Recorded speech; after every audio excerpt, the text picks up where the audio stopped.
iSmile Foundation ithi izosiza izingane eziyishumi ukulungisa isimo sobuso bazo kulesi sibhedlela.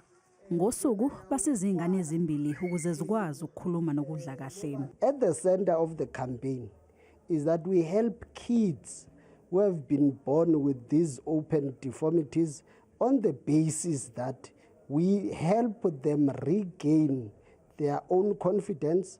Abazali balijabulele kakhulu usizo. Too much. Uthi ngijabule kakhulu ngizwa inhliziyo yami ijabule ukuthi ikhala lomntanami selizofana nelezinye izingane. Odokotela bathi abazali kumele basheshe bazifunele usizo izingane zabo uma zizalwe nalesi simo. At least till the age of 18, these kids need some sort of revision or the other, because as they grow, there are parts that we have operated on that don't grow normally along with the kid.